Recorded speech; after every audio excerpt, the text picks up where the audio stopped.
Yes, people, what is going on, everyone? It's Mike, it's John. Back again. Back again from Mallorca. Just loving life. I don't know what you can see because we can't open our eyes. The sun is blazing in the back. I mean, all jokes apart, it's rain today. It's rain today. But yeah, we just thought we'd jump onto a video as we tried to do. We didn't do a news one yesterday. No. We were hanging. I was in no fit state, to be fair. I mean, you moan at the amount of alcohol that John does. I tell you what, you would have shouted at both of us yesterday. Oh, mate, I'm telling you now, if you would have seen us yesterday, you would have unsubscribed straight away. I'm trying to work out which curb I slept on. I'm trying to work out whose bed I was in. Oh, Jack Grealish, eat your heart out, that's all I can say. Yes. Like Gazzy yesterday. Oh, Jesus Christ, I hope you've all enjoyed that on the new microphones. Oh, Jesus. I just really wanted to talk about a few things that we've read on Twitter today. There's there's no breaking news. There's nothing mega exciting going on, but there's a couple of things about the Garner guy. Looks like he might be off. It looks like he might be going to Saudi. He's a big miss. Yeah, I said on a video a couple of weeks ago, whatever it takes to keep a Garner guy at the club, I'd just offer him. We are saving a lot of money on wages, but I think when Saudi come calling, you just blow everyone out the water when it comes to the financial side of it. If they want, there is a few rumours flying around that his agent is in talks with, I think one of them's Al Halal or something, someone like that. Massive loss for me. I think he's been my player of the season. Yeah, I mean, he's certainly up there. I mean, he's the most consistent. Even under Dyche, he was consistent. He just performs every week, mate. He never goes missing. You know. And I just think for the Garner guy to come out of the team, it's a massive hole to plug, because again, I'll say it again, there's not many of that sort of player out there anymore. No, this has fell off. I mean, honestly. Michael's muffs fell off. Honest to God, it's just, I'm trying, you know, is that, I mean, I look like an absolute, I could stick it to my nipples, couldn't I? Over here. Welcome to Blue Boys Nut. Yeah, I think it's a huge miss. But the one thing I would say about it, John, is Everton do need to move forward. Do you get what I mean? They need to move forward. So look, I will miss him, and I do love him, and I would rather him stay. That I want to put that out there. I would rather him stay. But if he's not going to stay, he's 36 years old. Maybe Everton do need to look at the future and what that looks like. And you know, the midfielder that we all want is a ball-carrying midfielder, box to box. Does Garner get you enough goals to do that? Garner doesn't get you enough goals, but you know, you look at the rest of the midfield. A lot of our midfielders are sort of the same, aren't they? Corey would probably, tries to do the same job. Nowhere near the standard of a Garner guy, in my opinion. But them players now are few and far between, and I know you say we need to move on, but when you look at how many players we've got out of contract and the loan deals are going to end, you know, we can't just bring all kinds of new players in and start bringing youth through, because you still do need a bit of experience. And for me, for another 12-month deal, I'd be all over the Garner guy. Unfortunately, it doesn't look like it's going to happen. Yeah, well, it's just another position we got to fill. I mean, there's absolutely loads of them. I mean, if the Garner guy goes, we've really, when you look at it in hindsight, the core age going, who else have we got who can do that job? Well, you're putting a lot of pressure on players that we're not 100% sold on in Tim and James Garner. Well, yeah, I mean, Tim, for me, I know he was injured. Since he's come back, he hasn't pulled up any trees, has he? No. And if you give me the choice now, who I'd rather see week in, week out in Everton starting 11, it will be a Garner guy over Tim Ibrahim. Yeah. You know, so it's a big void to fill. James Garner, I've got me, you know, everyone knows I've got my opinion on James Garner. I have seen a lot more people on social media lately sort of seeing what I'm seeing and not seeing enough from James Garner.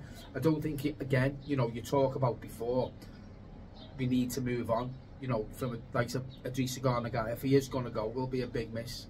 But I don't think James Garner's good enough to take us to that next level either. I know you've always been a big advocate for James Garner, but I think this season we haven't seen enough to say, yeah. I mean, you look at it, how many sides does James Garner get in out the top 10 in the Premier League? You know, and that's where we want to push to. Yeah. You know, that's our next step. Now, going into the new grounds, we're mathematically safe. We've got to push on.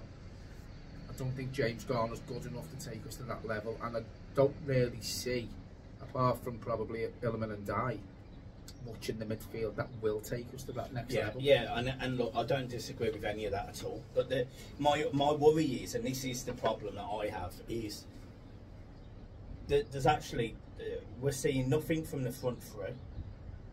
You know, the strikers, Beto. We don't see enough Chimiti. Bruyne was not going to stay. It looks like Calvert-Lewin's off.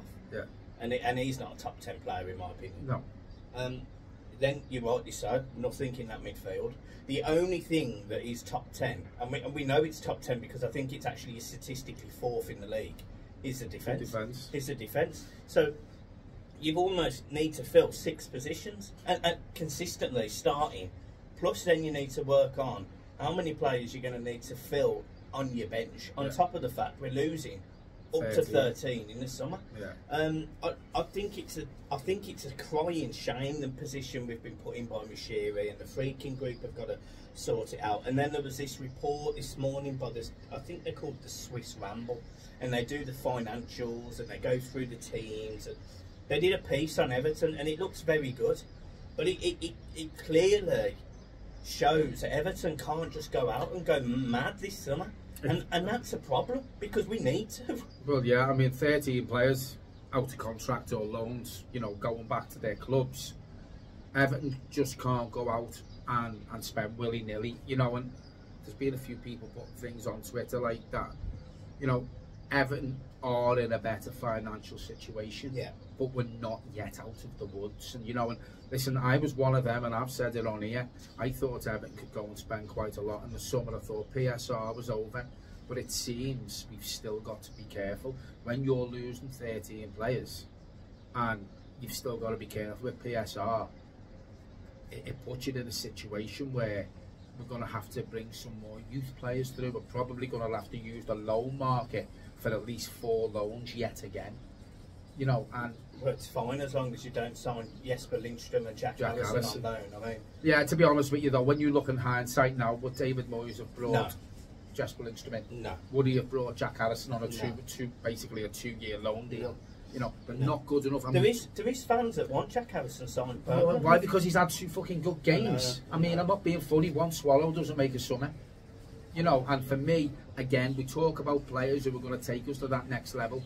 Jack Harrison's not that. Jesper Lindstrom's not that. And now have me doubts about Alcaraz. Brozier's not that. So we need to replace the 4 loan players that we've got. Possibly 3 if Alcaraz does stay. But they've got to be better quality than the likes of Brozier, Lindstrom and Harrison. Yeah, I completely agree. And the other thing as well, the other loan player that we had during this period was Mangala, and he was the only one that I actually would have signed. Yeah, he's the only. I'm not saying I wouldn't sign Alcaraz. I'm just on the. He's got 5 games at the minute. I wouldn't, but he's got 5 games, and there is enough of a player in there to go. Yeah, I would sign him, but we haven't seen that enough. I don't feel like I've seen it enough. The cameos, I don't. There's only been 2 cameos where I thought he played really well, and that was the home cameo against, I can't remember, and away at, I think it was Brentford. Yeah. I thought he'd done okay when he come on against Forest as well, carried the ball forward. But again, to take us forward as a club, he doesn't offer enough for me. You know, as you quite rightly say all the time, we need that ball carrying midfielder. Is that Alcaraz? Do you know what worries me about players like Alcaraz? It's the fact I think we can get at least on par for actually. I mean, you look at. I can't believe I'm about to say this, but you look at Ross Barkley, Aston Villa, right? He doesn't play, but you know every time he gets the ball, he tries to carry it forward. Oh, yeah. I'm not saying I want Ross Barkley back, by the way, but my point I'm making is he was either a free signing, if I remember. They'd had him 2 years before. Everton need to be looking at, if they're going to boost their squad, they need to be looking at the players that are either out of contract, haven't got long left. So, you know, the players that have got a year left on their deal.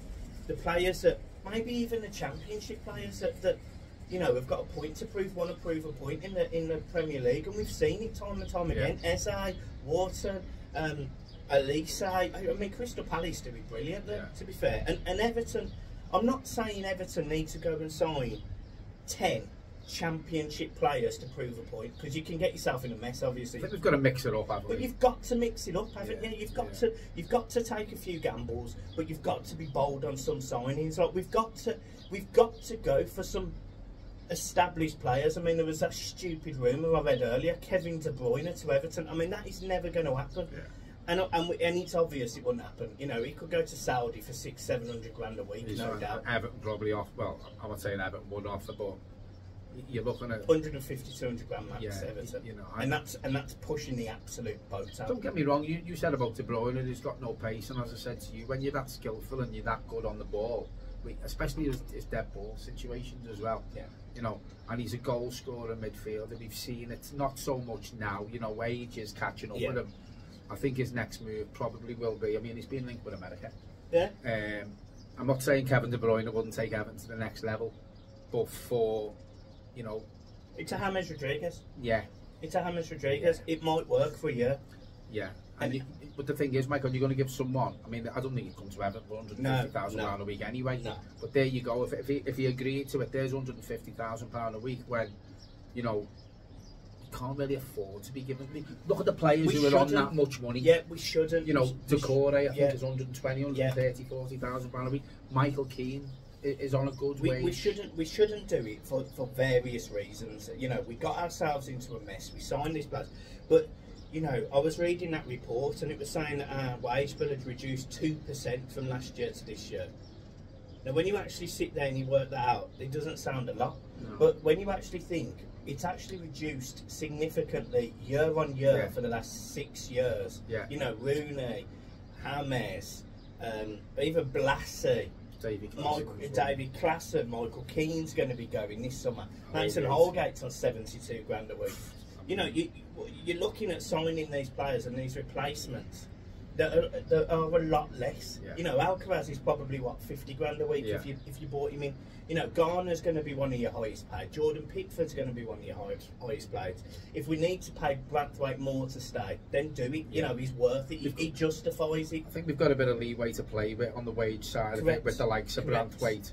But I think, you know, I just hope Everton are put in a position where, you know, the mess that was caused by Mashiri, that again come this summer, it's the Everton of old where we're having to sell one of our prize assets to generate some money. Correct. You know, because there was a rumour going today that I seen, you know, we might have £60 million to spend in the summer. £60 million is not a lot of money when you've got an aging squad in certain parts of the squad that aren't good enough, the loan players that we're going to have to probably swap, and the amount of players who are out of contract. £60 million may get you 2 decent players. Yeah, and that's the scary part. That's the worry. Now, you know, could you sit here and say, right, I know, for example, Mangala's out until October. Yeah. But would you then go, right, we're losing Garner? Could you sign a Mangala? I don't know what his wages are, but would you? I know he's just had an ACL, but would you sign him and go 10-15 million quid? I don't know what you do. I don't think Everton in the position again. You know, this is Everton of old that we're going to be talking about now. When I mention this, you've had Mangala who's out till October, as you quite right with what you say, but it's a big injury. That now some players have, but a lot of players don't come back to the player that they were when they get an injury like that. Yeah. Is it worth another wage? Is it worth 15, 20 million, whatever it's going to cost you, when there's more trying, you know, there's more places in the squad that we can sort? Brilliant. Excuse us for 1 minute. No, you sort that out. I'm letting Oh yeah. Just letting his missus in the hotel. Yeah. So the situation Everton are in, we have got to be careful. There probably isn't going to be as much money to spend in the transfer window this summer. But it's got to be spent wisely, and David Moyes has to do what he's done.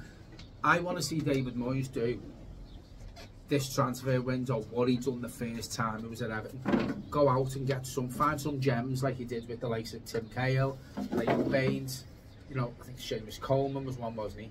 You know, that's the situation Everton going to be in this time round with David Moyes, and I just think he's going to have to earn his corner in this transfer window with £60 million to spend if it is, but he's got to find players who are going to come in and improve us, come in, hit the ground running, but players who take us to that next level. Yeah, spot on. And the other thing I was just going to mention before the wife needed letting in, yeah, she's already waiting, people. For both of us. is when you actually look at the situation, you know, there is the opportunity for 4 loan signings. Yeah. And this sounds mad, really, but you go and sign the players that you need to. You know, say there's 3 solid players you want to sign: a centre forward, centre midfielder, a winger. But you could go and loan a centre half if you needed to. You could go and loan a right back or whatever. And I do think it's important that, you know, I think we do need to loan cover players for cover potentially. You know, I think when I look at the Everton team, you know, next season they're going to have 1 right back. They're not going to sell Nathan Patterson, but I suspect that Ashley Young and Seamus Coleman won't be at the club. We've got no cover at left back neither. We've got no cover at left back. Jacob Bruyne is the only cover where we've got a centre half. Yeah. And even he's playing right back at the minute over Nathan Patterson. So I don't really know how we strengthen those positions without just bringing in a loan, or we trust one of the young lads. But I'm not going to lie to you. I mean, I hope I'm wrong, but I think if you're 23 or 22 years old and you're not playing first team football in the Premier League, or at least sitting on a bench, you're probably not good enough. You're not going to do it. And that's the thing. So I think David Moyes also goes into this summer, you know, with a pre-season, he needs to have a look at some of the kids. Yeah. Because as you're quite right with what you point out, what do? Do you bring 4 loan players in? Loan players just good enough for the bench? Or do you bring 4 loan players in who are going to be starting, and then that leaves your bench weak then? But then it also means that the summer after, you know, these 4 players... You're in the same position again, because these... Well, 4, you want to sign them then, don't you? And you want to sign them or you send them back. Yeah, and your transfer budget then is done. Yeah. It's done, because you sign the players, but you don't move forward. Yeah, I think it's going to take a good, probably 2-3 transfer windows for David Moyes to actually give us a squad that we can go, going to go to the next level. But I love his ambition. I love the fact that he talks about, and he says it regularly, about challenging for Europe. He honestly thinks he can get this Everton team challenging for Europe. I'm telling you now, mate, I'm telling you something now, with the situation that Everton are in with PSR still, there's light at the end of the tunnel, we spoke about that. Yeah. But we're not out the tunnel yet. So with the situation that the football club's in, if David Moyes is that optimistic and that confident that we can challenge for Europe next season, I'll say it already now, he gets manager of the season for me. Because of the situation that he's going to find himself in the summer with all these players out of contract. The loan players are going to go back. As I said before, he's going to have to earn his corner. If he can get us challenging for Europe next season, what a season he will have had with us. Yeah, I completely agree. Right, I think that's it. I don't think there's much else to highlight. We're going to... Chris Rigg. Oh, yes. Chris Rigg, Sunderland midfielder, highly rated. And apparently Everton are in the lead for him. Yeah, Everton are front runners in the race for Chris Rigg, and also we did mention the other day as well, Tom Fellows. So again, there's youth there, but you can't just replace all these 13 players with youth. It also for me depends on the not the salaries, but the cost. Yeah. You know, if you're getting Tom Fellows for 10 million quid, I think that's not a bad move. Yeah. But if you're having to spend 25 million quid on him, then I I'm not being funny, there's nearly half of your budget. That's what I mean. I don't think that's where we should be. And Chris Rigg, by all accounts, is being linked for a lot of money. Yeah. I'm not against signing Championship players. I've said it time and time again. But he's got to be a really, really good one. When you look at players that have come out of that Championship in recent years, Eze, I think it was 15 million. Wharton 18 million. Morgan Rogers, the one at Villa. What was that? 15 million for Middlesbrough. you're looking at Championship players. You've got to be able to pull up trees in the Premier League. Well, they have done. And, So they have done. So yeah, so there is players out there. Yeah, and we you've just got to hope yeah. Tom Fellows and Chris Rigg are in the ilk of them players. I'm not saying they're as good as Morgan Rogers and that, but as you say, if we can get them for 15 million quid, it's youth, it's players for the future. And I think Everton also now, before we end the video, I've said this a few times, I'm going to have to start going down the line now of signing youth and selling them for bigger fees, because that's what all top clubs do, Michael. We've seen it, you know.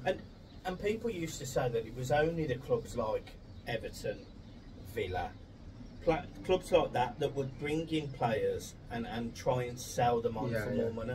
But you now see it with teams like Chelsea, Manchester City. They get these young players and they go and sell them for 40 or 50 million pounds. You know, Cole Palmer went to Chelsea for 40 million quid. Now it worked out, but that was an academy player, and it works both ways, because Man City have got that O'Reilly. They've got I think, what's his name, McCanty or whatever his name is. Good players that could probably play Premier League football consistently, but they don't get a sniff because of the players that are over them. They're the sort of players that I think Everton should be putting their balls on the table and saying, do you know what? We'll give you a shot. We'll give you a shot. We'll give you your chance. We'll give you your 38 games a season. Go and prove yourself. Go and prove that Man City made a mistake, and that playing Premier League football week in, week out is the right thing to do. And then they get linked, you know, with the likes of Real Madrid and Barcelona. And to be honest, I think for me, I know people always go on about selling your prized assets. That's football. But you also don't begrudge them, though, do you? Because they've come in. Well, obviously, if they come in and you're selling them for a big fee, then they've done what you've brought them in to do. Exactly. So you can't begrudge them. Yeah, exactly. And that's the thing that we always had it with Lukaku. Yeah. You know, Lukaku come in, he scored goals and left.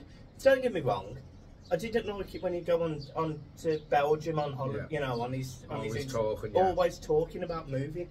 But at what point is it wrong for a player to go, I want to win everything, and I don't necessarily think that's at Everton.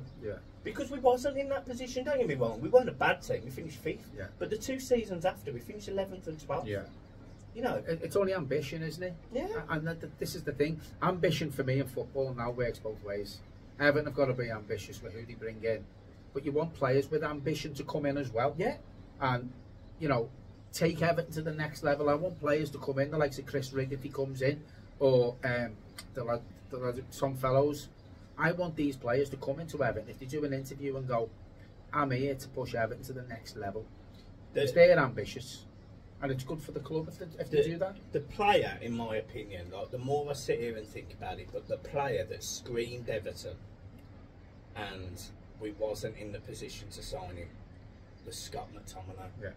He was the one. Doing well now. He was the one that I would sit there and was like, he's been slagged off by Man United. Every time I see him, he scores a goal or puts a tackle in or does something. And he's gone to Italy and he's absolutely ripped it up. Scott McTominay would be an ideal replacement for the Garner guy. Might he be? But I think he offers more than the Garner guy as well. He's a future captain. He's a future captain of a football club. And I don't think he'll be where he is for long. I think Premier League clubs will start looking at Scott McTominay. But the problem is then it's the cost. It's the cost, because look at the contract. He hasn't been there long, so the contract is on. They can ask for what they want. They can ask for what they want, and they paid 30 million for it. So they're going to want 50, 60, 70 That's what million. I mean. And that then puts Everton and clubs like that out the race for him. And this is, you know, we all joke about it, but this is the problem when these bigger clubs have these players and they just don't, in my opinion, look after them, treat them right. Maybe the fans don't know. And we've done it. We did it with Ross. Don't get me wrong. The way he left was completely wrong, and actually it was justified. You know, the anger that we had. It was absolutely justified. But if he would have left 2 years before, at the top of his prime, for a large fee, I don't think we'd have held it against him then. It was just the way he went about his business, wasn't it? You know, we used Everton to get fit, to get to the Chelsea move. You know, Everton treated his hamstring, they sent him for the operation.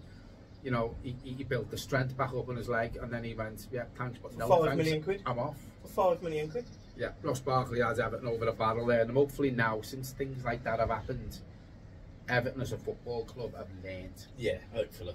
You know, we seem to have the right owners in place now. Obviously, David Moyes wouldn't put up with that sort of shit. No. Do you know what I mean?